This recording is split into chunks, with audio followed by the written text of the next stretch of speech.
네, 복된 주를 맞이하여 이 자리까지 나오신 모든 분들을 다시 한번 진심으로 환영합니다.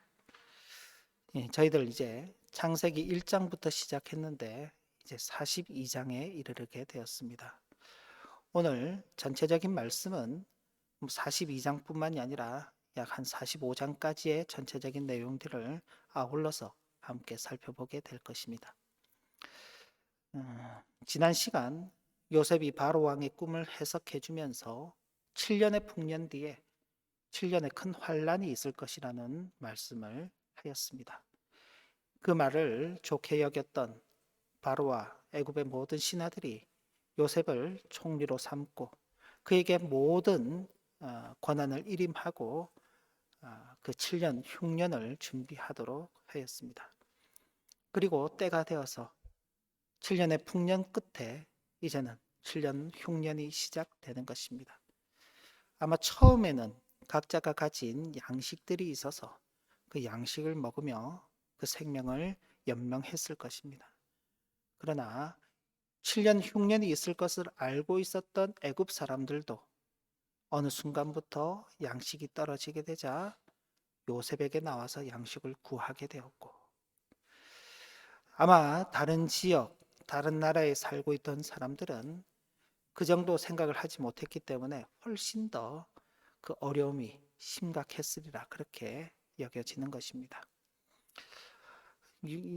야곱의 가족들이 야곱의 가족들이 살고 있는 것은 애굽이 아닌 가나안 지역입니다. 그곳까지도 기근의 영향이 미쳤고 야곱이 이제 한 집안의 가장으로서 자신의 그 자녀들과 그 가족들을 책임지기 위해서 여러 방면으로 아마 수소문을 했을 것입니다. 애굽에 곡식이 있다는 그 이야기를 듣고 자신의 아들들을 보내게 되는데 베냐민은 보내지 않고 10명의 아들들을 보내면서 이제 드디어 야곱의 아들들이 이제 애굽으로 향해 가게 되는 것입니다.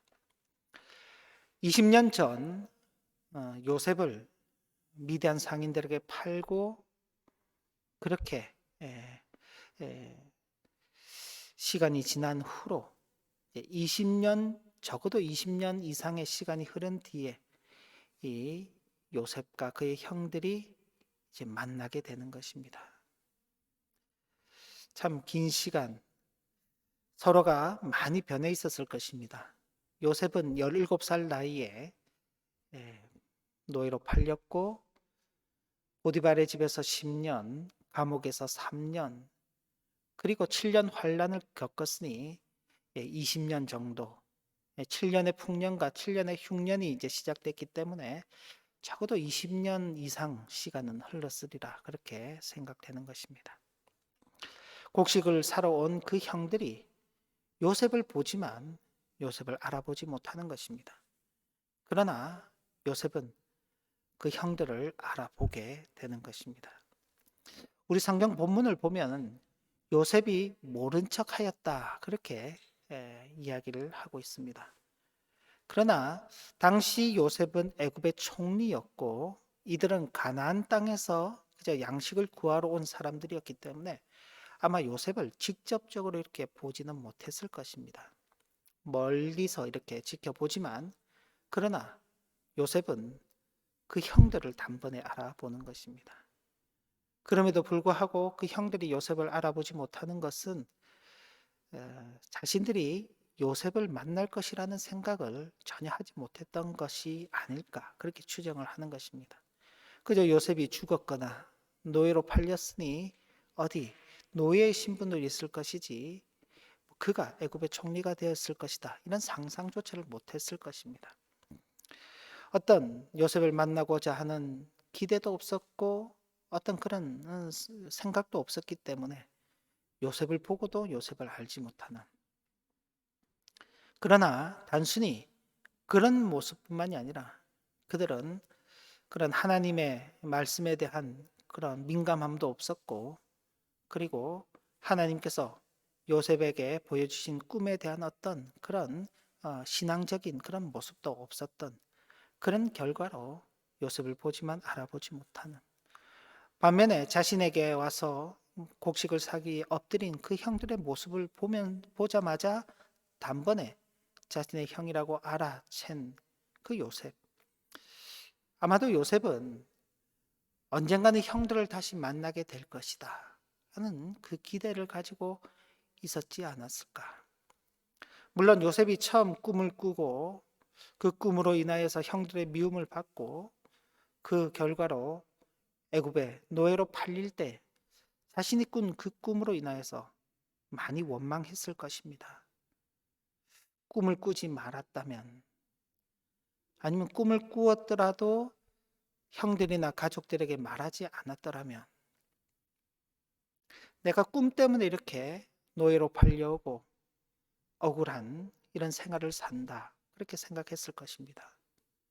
그러나 보디발의 집에서도, 그리고 감옥에서도 하나님이 자신과 함께 하시고 자신을 형통하게 하신다는 그 사실을 확인하면서 자신이 꾼 꿈이 그게 헛된 꿈이 아니구나, 하나님께서 그 꾼 꿈을 반드시 성취시켜 주실 것이구나 하는 그 확신 속에 살았기 때문에 형들을 볼 때에도 단번에 알아볼 수 있었던 것입니다.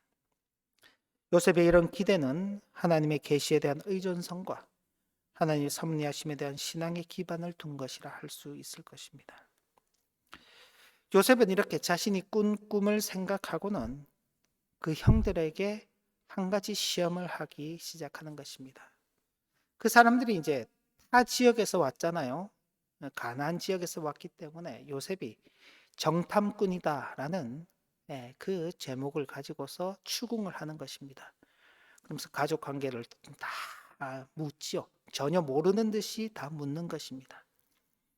거기에 대해서 이 형들이 아무것도 모르고 아버지에 대해서 또 그 형제 관계에 대해서 그렇게 이야기를 하는데 요셉 이야기도 하는 거죠. 한 명이 예전에 사고로 잃게 되었다. 사실은 자신들이 팔았잖아요. 사실은 자신들이 팔았는데 그렇지 않고 그저 사고로 잃게 되었다는 그 이야기만 하는 것입니다. 그래서 원래 12명이었는데 지금은 11명밖에 없다. 그런 이야기들 다 듣고 난 다음 요셉이 그러면 그 막내를 데리고 와라. 너희 막내 동생 베냐민을 데리고 온다면 너희가 정탐꾼이 아니라는 것을 내가 믿어주겠다 하며 그렇게 이야기하는 것입니다. 자, 이런 요셉의 시험을 보면은, 자, 우리가 일반적으로 볼 때는 형들에게 버림받았던 지난날에 대한 그 복수로 그렇게 보입니다. 아마 우리가 그런 처지에 있게 되었다면은 그런 생각을 할 수 있겠죠. 잘 걸렸다. 한번 나를 그렇게 힘들게 했으니 당신들도 한번 이렇게 힘들게 골탕을 먹어봐라 하는 그런 어떤 마음을 가질 수 있을 것입니다. 그러나 요셉이 그 형들을 시험한 것은 그런 의도라기보다는 실제적으로는 그들의 회개를 이끌어내기 위한 그런 시험이 아니었을까 그렇게 추정해 보는 것입니다. 왜냐하면 21절 말씀인데 교환을 보면 21절이 있습니다. 21절을 보면 그들이 서로 말하되, 여기 그들은 그 형제들입니다. 그들이 서로 말하되 우리가 아우의 일, 여기 아우는 요셉입니다. 우리가 아우의 일로 말미암아 범죄하였도다. 지난 수십 년 동안 요셉의 일을 까마득하게 까먹고 있었습니다. 그저 요셉은 죽었다. 그죠? 아버지 야곱에게 짐승이 와서 해쳤다라고 생각하고 그저 요셉은 잊혀진 존재였습니다. 죽은 존재였습니다. 그런데 곡식을 사러 왔는데 가족 관계에 대한 이야기들을 쭉 하다 보니 요셉의 이야기가 불현듯 튀어나오는 것이죠. 그러면서 자신들의 지난날의 그 잘못한 범죄가 깨달아지는 것입니다. 우리가 아우의 일로 말미암아 범죄하였도다. 그가 우리에게 애걸할 때 그 마음의 괴로움을 보고도 듣지 아니하였으므로 이 괴로움이 우리에게 임하도다. 그 형들의 고백에서 그대로 드러나고 있는 것처럼 하나님께서 요셉을 통해서 그들로 하여금 회개할 그 기회를 주시기 위해서 시험을 허락하는 것입니다. 그리고 그런 형들의 모습을 보면서 요셉이 그 자리를 피해서 눈물을 흘리는 것입니다. 차마 그 형들 앞에서는 울지 못하고 자리를 피하여 들어가서 눈물을 흘리고 그들이 돌아갈 때 곡식을 사기 위해서 가져왔던 그 돈도 돌려주고 그리고 길 가면서 애굽에서 가나안까지 가는 길이 뭐 하루 이틀 만에 가는 길이 아닙니다. 여러 날이 걸리는데 그 길을 가면서 먹을 양식까지도 넣어주는 것입니다. 이런 요셉의 마음을 본다면 그가 정말 복수를 위해서 그 시험을 하지 않았다는 것을 우리가 확인하게 되는 것입니다. 아들들이 돌아왔습니다. 야곱이 그 돌아온 아들들을 통하여서 애굽에서 있었던 여러 가지 일들에 대해서 이야기를 듣습니다. 그런데 요셉이 왜 그런 시험을 했는지 야곱도 잘 이해를 못하는 것입니다. 그러니 괜히 베냐민 이야기를 했다며 오히려 그 아들들을 책망하게 되죠. 그리고는 베냐민은 절대 보낼 수 없다. 그때 르우벤이 자신의 두 아들을 아버지에게 맡기겠습니다. 만약 베냐민을 데리고 갔다가 베냐민을 데리고 오지 못하면 내 두 아들의 생명을 아버지께 맡깁니다.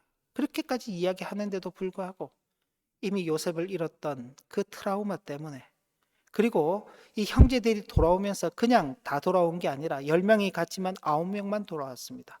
시므온이 거기 볼모로 잡혀 있던 것입니다. 그러니 시므온마저도 잃었다고 생각을 하고는 이 야곱이 결사 반대를 하는 것입니다.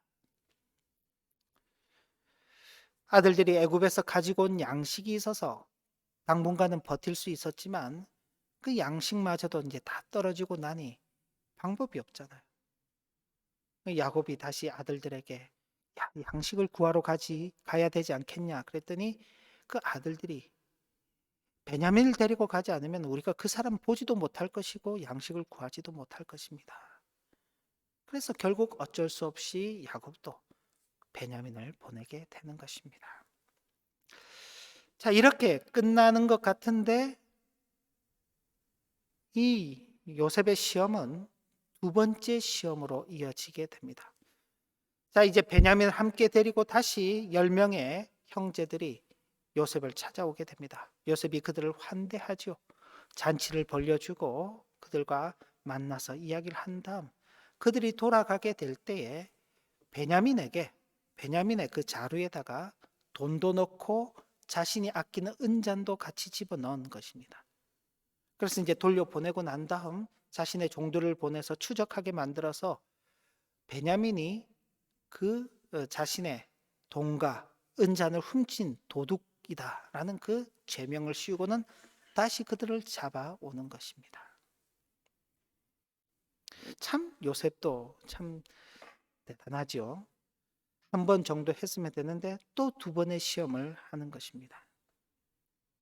자신들은 그런 일을 결코 하지 않았다고 결백을 주장해 보지만은 물건을 이제 뒤지잖아요. 다 뒤지다가 마지막 베냐민 걸 탁 뒤지니 베냐민에게서 돈과 은잔이 나오니 결국은 더 이상 어떤 변명도 통하지 않는 것입니다. 결국 그 형들이 요셉에게 뭐라고 말하냐면 창세기 44장 1절부터 16절 사이에 있는 내용인데 이렇게 이야기를 합니다. 우리가 내 주께 무슨 말을 하오리이까? 여기 주는 요셉입니다. 무슨 설명을 하오리이까? 우리가 어떻게 우리의 정직함을 나타내리이까? 하나님이 종들의 죄악을 찾아내셨으니 우리와 이 잔이 발견된 자가 다 내 주의 노예가 되겠나이다. 결국 그렇게 하면서 어떻게 하나요? 요셉에게 머리를 숙이게 되는 것이죠. 요셉이 꾼 두 가지의 꿈이 있다 그랬습니다. 첫 번째는 자신의 곡식단 앞에 그 형제들의 곡식단이 와서 머리를 숙이는 거였습니다. 절을 하는 거였어요. 두 번째 꿈은 하늘의 해와 달과 별들이 자신에게 와서 절을 하는 것이었습니다. 그 이야기를 듣고 다 네가 우리의 왕이 되려고 하냐? 정말 네가 우리의 머리가 되려고 할 것이냐? 그런 일은 있을 수가 없다 그러며 코웃음을 쳤던 그 형제들이 어떻게 됐나요? 결국 요셉 앞에 머리를 숙이게 되는, 요셉이 꾼 그 꿈이 비로소 성취되는 그 자리를 맞이하게 되는 것입니다. 시험이 끝난 후에야 우리가 확인하게 되는 몇 가지 사실들이 있습니다. 이 시험이 요셉에게 있어서는 하나님의 약속이 자신에게 이루어지는 것을 확인하는 그 시험이죠. 반면에 그 형제들에게는 자신들의 범죄함을 확인하게 되는 것입니다. 그러나 그렇게만 끝나지 않습니다. 유다가 아버지 야곱에게 베냐민을 보호하겠다는 그 말에 대한 책임을 지고, 베냐민이 이제 그 물건을 훔쳤다는 제목으로 인해서 이제 잡히게 될 때 유다가 이렇게 이야기합니다. 이 베냐민은 우리 아버지가 정말로 사랑하는 아들이다. 그가 사랑했던 아들, 그 형을 잃어버린 후에 그 마음이 이 베냐민에게 있는데, 만약 우리가 베냐민을 데리고 가지 못한다면은 이 아버지가 죽음에 이를 수도 있기 때문에 내가 베냐민을 대신하여서 종이 되겠으니 제발 베냐민은 돌려주시라고 그렇게 요셉에게 요청하는 그 모습에서 이전에 요셉을 팔자고 했던, 요셉을 죽이자고 했던 그 형제들의 모습, 그 모습들이 이제는 자신을 희생하고 형제를 아끼고 서로를 이렇게 돕는 그런 모습으로 변화된 것을 확인하게 되는 것입니다. 요셉이 애굽의 생활을 통해서 많은 고난과 연단을 거치며 그의 인격과 신앙이 성숙되어져 갔던 것처럼 이 형제들 역시도 지난 세월 속에 여러 풍파들을 겪으며 그 인격과 신앙에서 변화된 모습을 보이는 것입니다. 그리고 또 하나는 그렇게 그 형들에게 이제는 자신이 요셉이라는 사실을 요셉이 이제 밝히게 됩니다. 아마 요셉이라는 그 이름이 나오는 그 순간 그 형제들은 자신들의 그 죄가 다 드러났기 때문에 이제는 죽었다라고 생각하겠죠. 자신이 상대하고 있는 요셉은 옛날 철없는 자신들의 동생 요셉이 아니라 애굽이라는 그 큰 나라에 모든 실권을 가진 강력한 힘을 가진 한 사람이었습니다. 자신들은 겨우 양식을 구하기 위해서 찾아온 이방인에 불과한 것입니다. 자신들의 죄가 자신들의 입을 통해서 드러났기 때문에 야, 이제는 꼼짝없이 죽었구나 라고 그렇게 생각할 때 요셉이 그 형들을 위로하는 것입니다. 당신들이 나를 이곳에 판 것으로 인해서 두려워하지 마소서, 염려하지 마소서. 하나님께서 생명을 구하시기 위해서 나를 앞서 보낸 것입니다. 분명히 요셉은 그 형들이 미디안 상인들에게 은 20을 받고 팔았기 때문에 팔려간 것입니다. 그걸 누구보다도 잘 아는 것이 요셉인데 요셉이 그렇게 말하지 않고 하나님께서 자신을 앞서 보내신 것이다. 그리고 그렇게 하나님께서 자신을 보내셔서 그 형들과 그 형의 후손들, 하나님께서 택하신 믿음의 자손들의 생명을 보존하시기 위해서 이 역사를 진행하신 것이다 라고 고백하게 되는 것입니다. 우리는 요셉이 왜 팔려갔을까? 아니 그 꿈꾼 게 뭐 대수라고 그 형들은 요셉을 그렇게까지 미워하며 요셉을 팔았을까? 팔려간 요셉이 보디발의 집에서 왜 그런 어려움을 겪었을까? 그가 왜 또 감옥에 갇혀야만 했을까? 참 인생으로서는 이해할 수 없는 것이죠. 왜 하나님은 꼭 그렇게 역사하셔야만 할까? 그런데 이 모든 과정이 끝나고 그 과정 속에서 그 길을 묵묵하게 걸어갔던 그 요셉이 자신의 입으로 고백하는 그 고백을 통해서 비로소 하나님의 그 뜻하심을 이해하게 되는 것입니다. 사건 그 자체만 보아서는 이해할 수 없던 것들이 비로소 이제는 우리의 가려진 눈을 열게 하고 하나님의 그 역사하심을 보게 하는 것이죠. 그리고 이런 내용들은 요셉의 유언 가운데서도 우리가 확인할 수 있는데, 창세기 50장 24절 25절 마지막 창세기 부분인데, 거기에 요셉이 자신이 이제 죽을 날이 가까웠음을 알고 이렇게 이야기하는 것입니다. 우리 교환을 보시면서 또 혹은 각 가정에 계신 분들은 성경을 보시면서 함께 읽으면 좋겠습니다. 같이 한번 읽어보겠습니다. 요셉이 그의 형제들에게 이르되 나는 죽을 것이나 하나님이 당신들을 돌보시고 당신들을 이 땅에서 인도하여 내사 아브라함과 이삭과 야곱에게 맹세하신 땅에 이르게 하시리라 하고, 요셉이 또 이스라엘 자손들에게 명세시키기를 하나님이 반드시 당신들을 돌보시리니 당신들은 여기서 내 해골을 메고 올라가겠다 하라 하였더라.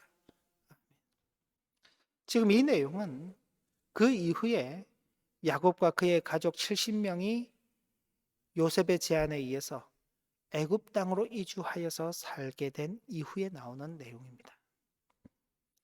애굽 땅 좋은 곳에 자리 잡고 자신의 아들, 자신의 동생, 자신의 형이 애굽의 총리로 있으니 대우받으며 살지요.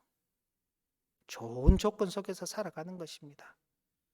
야, 계속 이렇게 우리가 이 애굽 땅에 살면 되겠구나, 그렇게 생각하기 쉬운데 정작 애굽의 총리로 있었던 요셉은 하나님께서 자신의 조상 아브라함과 이삭과 야곱에게 약속하신 그 약속의 땅이 있다는 사실을 기억하고 언젠가 하나님께서 그 약속의 땅으로 우리를 옮겨가게 하실 것이다. 그때 내 해골이라도 가지고 가서 나도 그 약속의 땅에 들어가기를 소원한다고 그렇게 고백하는 것입니다. 하나님의 언약을 믿고 걸어왔던 그 지난 걸음들, 이제는 살만하니까 이 정도면 괜찮겠다 생각할 수 있는데, 그러지 않고 요셉은 자신의 생명이 끝나는 그 순간에도 자신은 하나님의 언약을 바라보며 사는 자임을 고백하는 것입니다. 자신만 그렇게 고백하는 것이 아니라 자신의 그 형제들에게도 당신들 역시 하나님의 언약을 따라서 살아가는 자들이어야 합니다. 그리고 이 말씀을 받고 있는 광야길 걸어가고 있는 이스라엘 백성들에게도 당신들 역시도 이스라엘 백성들이여 하나님의 언약을 믿고 그 언약을 소망하며 살아가는 모두가 되어야 할 것입니다. 그리고 오늘 이 자리에서 이 말씀을 다시 살펴보는 우리들에게도 믿음의 후대들이여 당신들 역시도 이 세상에 안주하며 살지 말고 이 세상이 주는 것들에 마음 뺏기지 말고, 애굽이 아무리 좋더라도 그 애굽은 약속의 땅이 아니며 이 세상 우리가 살아가고 있는 이곳이 아무리 좋을지라도 이곳은 우리의 약속의 땅이 아님을 기억하고 하나님의 언약을 바라보며 살아가십시다 라고 그렇게 말하는 것입니다. 우리가 기대하는 것 이상으로 우리에게 풍성한 은혜를 베풀어 주시는 하나님이 우리와 함께 계십니다. 그 하나님이 함께 하심을 알고 우리가 언젠가는 하나님 앞에 서야 할 것입니다. 그때를 잘 준비하며 살아가야 할 것입니다.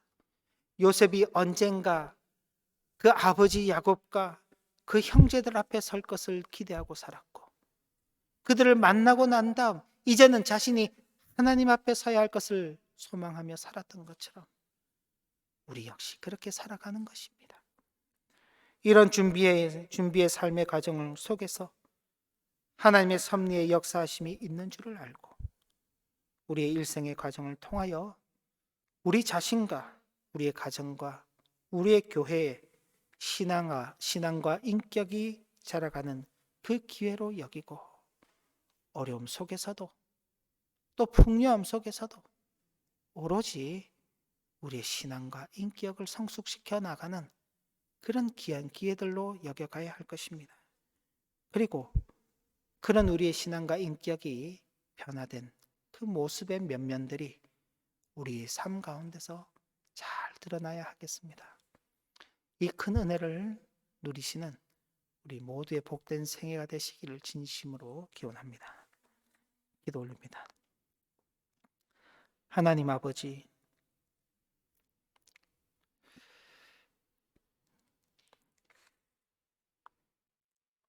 고난의 시간이 길 때 버림받고 홀로 남겨진 것으로 참 여겨질 수 있었으나 하나님께서 함께하고 계시고 하나님께서 형통하게 하신 삶을 살아왔다고 고백하는 그 요셉을 보며 정말로 우리 역시 하나님이 함께하시고 하나님이 형통하게 하시는 삶을 살고 있노라고 고백하지 않을 수 없게 됩니다. 그리고 한 걸음 더 나가서 우리는 그 정도면 끝났다, 그 정도면 됐다라고 생각할 수 있는 그 자리에서도 그 눈을 하나님을 향하고 하나님의 약속을 바라보며 하나님 앞에 서야 할 그날을 기대하고 마지막 생명을 거두는 그 자리에서도 그 신앙을 이어갔던 요셉을 보면서 우리 역시 이 자리에 머물러 있는 것이 아니라 하나님 앞에 서야 할 그날 그 때를 준비하는 우리의 남은 일생을 살아가야 하겠노라고 다짐하게 됩니다. 은혜를 베풀어 주셔서 이 걸음걸음들을 잘 걸어가는 우리 모두가 되도록 은총 베풀어 주옵소서. 예수님 이름으로 기도 올리옵나이다. 아멘.